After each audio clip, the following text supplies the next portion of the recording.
नमस्कार, मैं पंकज प्रसून। दोस्तों, आज बात होगी पाकिस्तान की, लेकिन उससे पहले एक बड़ी खबर। ईरान के एक खास इलाके में भूकंप के झटके महसूस किए गए। इसका मैग्नीट्यूड 4.6 था, मतलब कि बहुत ज्यादा नुकसानदायक भूकंप नहीं था। लेकिन वेस्टर्न मीडिया का कहना है कि पाकिस्तान की मदद से ईरान ने परमाणु परीक्षण किए हैं, इस वजह से ये भूकंप के झटके महसूस किए गए। हमें नहीं पता कि सच्चाई क्या है, लेकिन वेस्टर्न मीडिया अगर यह कह रहा है कि पाकिस्तान की मदद से ईरान ने परमाणु परीक्षण किए, तब यह बेहद खतरनाक बात है। खबर नंबर 2, एक तस्वीर आई है और वह तस्वीर अमेरिका के एक मीडिया संस्थान है सीबीएस, उसने जारी की है। और उस तस्वीर में यह कहा गया है कि ईरान के जो वारप्लेन्स थे वो पाकिस्तान में छुपाकर रखे गए थे ताकि अमेरिकी हमलों से बचाए जा सके। अब इस तस्वीर की पुष्टि हो गई है। इसका मतलब कि शांति वार्ता करने वाला पाकिस्तान अंदर ही अंदर ईरान की मदद कर रहा था। पर अभी कहानी यही खत्म नहीं हुई है। इजरायल में नेतन्याहू के पूर्व एडवाइजर ने एक बहुत महत्वपूर्ण बयान दिया है। उन्होंने ये कहा है कि इजरायल को पाकिस्तान पर जरा भी भरोसा नहीं। पाकिस्तान इजरायल को मान्यता नहीं देता, इजरायली पासपोर्ट को मान्यता नहीं देता। तो एक ऐसा देश जो इजरायल को मान्यता ही नहीं देता एक राष्ट्र के रूप में, उसके साथ फिर कैसी बातचीत और कैसे शांति वार्ता। अब इन तीनों बयानों को जोड़कर देखिए कि लिंडसे ग्राहम का बयान, इजरायल का बयान और सीबीएस की रिपोर्ट, और उससे पहले ये जो भूकंप वाली बात है वो, पश्चिम जगत में पाकिस्तान को लेकर जोरदार बहस छिड़ चुकी है। लेकिन सिर्फ एक शख्स है जिसे पाकिस्तान पर भरोसा है, और वो खुलकर मीडिया के सामने आता है और कहता है कि नहीं, पाकिस्तान अमेरिका का दोस्त है और ग्रेट फील्ड मार्शल हैं, बहुत अच्छे प्रधानमंत्री हैं। वो शख्स कौन है आप समझ रहे होंगे, डोनाल्ड ट्रंप। डोनाल्ड ट्रंप क्या कह रहे हैं, एक बार सुन लीजिए। Considering the Pakistanis as mediators? No, they're great. What? I think they're great. Mr. I think President. the Pakistanis have been great. The Field Marshal and the Prime Minister of Pakistan have been absolutely great. अब पश्चिम जगत से आ जाते हैं पूर्वी जगत में, यानी पाकिस्तान के अंदर क्या चल रहा है और भारत, पाकिस्तान, अफगानिस्तान, इस इलाके में क्या चल रहा है। तो मैं कुछ बोलूं उससे पहले एक बहुत महत्वपूर्ण बयान आया है ख्वाजा आसिफ का, और पाकिस्तान की संसद में खड़े होकर कह रहे हैं। और वो क्या कह रहे हैं पता है, कि जो अफगानिस्तान का तालिबान है वो हिंदुत्व के लिए लड़ रहा है, वो आरएसएस के लिए लड़ रहा है, वो बीजेपी के लिए लड़ रहा है। अफगानिस्तान का तालिबान हिंदुत्व के लिए लड़ रहा है, कुछ समझ में नहीं आया होगा। ख्वाजा आसिफ को आप सुन लीजिए, क्योंकि पहली बार में मुझे भी समझ में नहीं आया था। मैंने आपको जिस तरह पहले अर्ज किया है कि वो इस वक्त हिंदुस्तान की प्रॉक्सी, वो हिंदुत्व की जो है प्रॉक्सी बने हुए हैं। वो हिंदुत्व की जो है जंग जो है हमारे खिलाफ काबुल लड़ रहा है, अफगानिस्तान लड़ रहा है। तो ये तो वही स्टेटस है, चाहे वो मशरकी सरहद है या मगरबी सरहद है, एक ही दुश्मन वहां पे बैठा हुआ है, उसमें कोई तफरीक नहीं है। दिल्ली में और काबुल में इस वक्त कोई तफरीक नहीं है। हमारी ख्वाहिश जरूर है कि ये तफरीक हो, वो हमारे साथ बातचीत करें, हमारे साथ जो है किसी किस्म का कोई अरेंजमेंट करें ताकि इस दहशतगर्दी का कोई सद्देबाब हो सके। लेकिन अगर वो तैयार नहीं है तो फिर जो दिल्ली के साथ हमने किया है वही हम काबुल के साथ करेंगे इंशाल्लाह। बहुत बहुत शुक्रिया। अब अगर तालिबान हिंदुत्व के लिए लड़ रहा है तो फिर बचा कौन? अजीब है। और पाकिस्तान यह साबित करने पर तुला है कि बीजेपी और आरएसएस के इशारे पर पूरा अफगानिस्तान चल रहा है। और हैरान होंगे आप कि कुछ लोग इस पर विश्वास भी कर रहे हैं। पाकिस्तान के पूर्व प्रधानमंत्री हैं इमरान खान। पाकिस्तान की हर अदालत ने उन्हें बरी कर दिया, हर जगह से बेल मिल गया है उन्हें, लेकिन उन्हें रिहा नहीं किया जा रहा है। क्यों? क्योंकि आर्मी के जवान उनके चारों तरफ घेर कर बैठे हैं। तो कोर्ट अगर जमानत दे भी दे तो पाकिस्तान का पूर्व प्रधानमंत्री तक बाहर नहीं आ सकता, क्योंकि आर्मी नहीं चाहती। और बकायदा इमरान खान ने एक पूरा वीडियो बनाया है, इस पे 1 मिनट का वीडियो है, आप सुन लीजिए। उर्दू में कह रहे हैं इसलिए आपकी समझ में आ जाए कि इमरान खान की क्या हालत कर दी है और पाकिस्तान में क्या हालात हैं कि वहां अदालतों को भी कोई नहीं सुनता। अब बंद कर दो, कोई भी ना आए। जी सर। बिस्मिल्लाहिर्रहमानिर्रहीम। अब 3 घंटे हो गए हैं।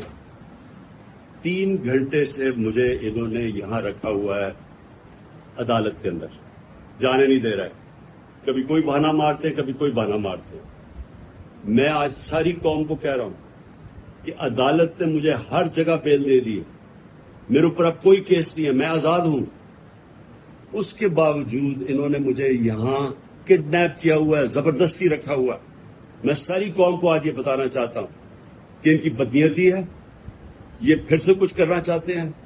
सारी कौम तैयार हो जाए कि एक जब अदालतों के फैसले नहीं माने जा रहे, जिस मुल्क के अंदर कानून की हैसियत ही खत्म हो गई है, तो अवाम को पुरअमन एहतजाज करना चाहिए। नहीं तो हम भेड़ बकरियां बन गए हैं। जब आइन की भी कोई परवाह ना हो, जब कानून की भी परवाह ना हो, जो ताकतवर हो जो मर्जी चाहे, कि अदालत ने फैसला कर दिया कि मैं आजाद हूं। 3 जजेस ने हाई कोर्ट के फैसला किया है, उसके बावजूद मुझे यहां रोका हुआ इन्होंने पिछले 3 घंटे से। मैं सारी कौम को अभी बता रहा हूं, आप पुरअमन तरीके से एहतजाज के लिए तैयार हो जाए। ये तो हो गई पाकिस्तान की बात, पर भारत में पाकिस्तान को लेकर क्या चल रहा है? एक बहुत बड़ा डेवलपमेंट आया है। पीटीआई को दिए इंटरव्यू में दत्तात्रेय होसबोले, राष्ट्रीय स्वयंसेवक वाले, उन्होंने पाकिस्तान को लेकर एक बहुत महत्वपूर्ण बयान दिया है। उन्होंने कहा है कि पाकिस्तान के साथ बातचीत शुरू करनी चाहिए और पीपल टू पीपल कांटेक्ट होना चाहिए। अब ये बात भारत सरकार के स्टैंड के खिलाफ है, जो मौजूदा वर्तमान में स्थिति है उसके खिलाफ। और दत्तात्रेय होसबोले बोलते हैं कि अटल जी ने कहा था कि अगर दरवाजा बंद हो जाए तो रोशनदान खोल देना चाहिए, वगैरह वगैरह। पीटीआई को दिए इंटरव्यू में दत्तात्रेय होसबोले बोल रहे हैं, इसका मतलब राष्ट्रीय स्वयंसेवक संघ बोल रहा है। और हूबहू जो राष्ट्रीय स्वयंसेवक संघ बोल रहा है, वही कश्मीर में पीडीपी की मुखिया महबूबा मुफ्ती बोल रही है। यही कि लोगों के बीच बातचीत होनी चाहिए, मुज़ाकरात करनी चाहिए। क्या राष्ट्रीय स्वयंसेवक संघ और पीडीपी दोनों का स्टैंड पाकिस्तान को लेकर आज की तारीख में एक ही है? और अगर ऐसा है तो अफसोसनाक है। महबूबा मुफ्ती को सुन लीजिए। इससे पीडीपी का जो स्टैंड रहा है हमेशा, खासकर मुफ्ती सईद साहब का, कि जम्मू कश्मीर में अगर हालात को दुरुस्त करना है, हमेशा के लिए यहाँ आपको अमन कायम करना है, तो हमें जो पाकिस्तान के साथ डायलॉग की जो है खिड़की हमेशा खोल के रखनी है, नेगोशिएशंस करने हैं, उसके बगैर कोई चारा ही नहीं है। नहीं सिर्फ मुफ्ती साहब, इवन वाजपेयी जी सेड कि आप अपने दोस्त बदल सकते हैं, हमसाये नहीं बदल सकते हैं। तो ये अच्छी बात है कि अगर आरएसएस के जनरल सेक्रेटरी ने ये बात कही है कि हमें पाकिस्तान के साथ बातचीत करनी चाहिए, इसके बगैर कोई चारा भी नहीं है। आपने देखा कि ईरान जैसा एक छोटा सा मुल्क, दूसरी तरफ से अमेरिका इतना बड़ा सुपर पावर, और इजराइल, उन्होंने कितनी अटैक्स किए ईरान पे, पर आखिरकार वो भी इस वक्त मजबूर होके चाहते हैं कि बातचीत से ही कोई मसले का हल निकले। और इसी तरह ऑपरेशन सिंदूर को 1 साल हो गया, और मुझे लगता है दोनों तरफ से रियलाइजेशन है, खासकर जो यहाँ जो आरएसएस के लीडर ने कहा है कि भाई हमें बातचीत ही करनी चाहिए। तो इससे तो मुझे लगता है कोई रास्ता है नहीं। अगर हमको मिलजुल के रहना है, तरक्की करनी है, खासकर हमारा एक्सपीरियंस रहा है वाजपेयी जी के टाइम में, डॉक्टर मनमोहन सिंह जी के टाइम में जब बातचीत का सिलसिला शुरू हुआ था, तो उसका एक पॉजिटिव इम्पैक्ट पड़ा था जम्मू कश्मीर में। यहाँ मिलिटेंसी भी कम हो गई थी, पकड़ दकड़ भी कम हो गई थी, अट्रॉसिटीज भी कम हो गई थी।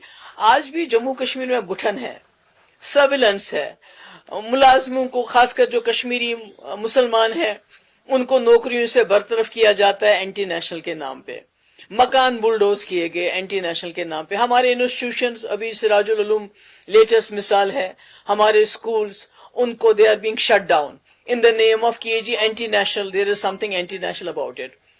बहुत सी, और अब तो लेटेस्ट है कि चलिए ड्रग पेडलर को आप पकड़िए, उसको आप जेल में डाल दीजिए, मगर आप उनके घरों को भी आप उड़ा रहे हैं। तो कहीं ना कहीं जम्मू कश्मीर में एक घुटन है, एक पकड़ दकड़ का माहौल भी है। किसी ने कोई सोशल मीडिया पे कोई बात कह दी है तो उसके खिलाफ एफआईआर हो जाती है या उसको थाने बुलाया जाता है। मैं समझती हूँ ये जो माहौल है, गुठन है, ये जो पकड़ दकड़ का माहौल है, ये जो हमारे हजारों लोग मुल्क के दूसरे जेलों में बंद है, और अब ये कहते हैं जब से ये ड्रग के खिलाफ एक अभियान चला है कि हमारे जम्मू कश्मीर के जेल भर गए हैं, अब यहाँ जगह नहीं, अब इनको बाहर लेके जाना पड़ेगा।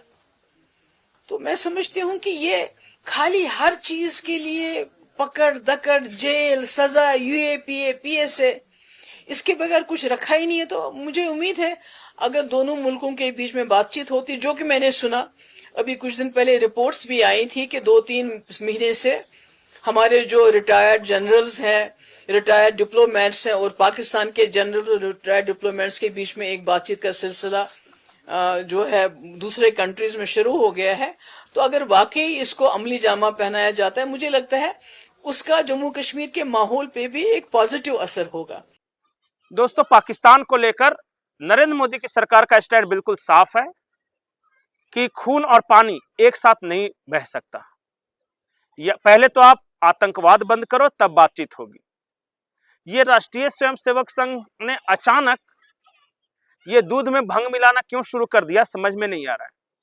और हाल के दिनों में कई ऐसे मुद्दे हैं जिसपे संघ सरकार से थोड़ा अलग दिख रहा है या दिखने की कोशिश कर रहा है।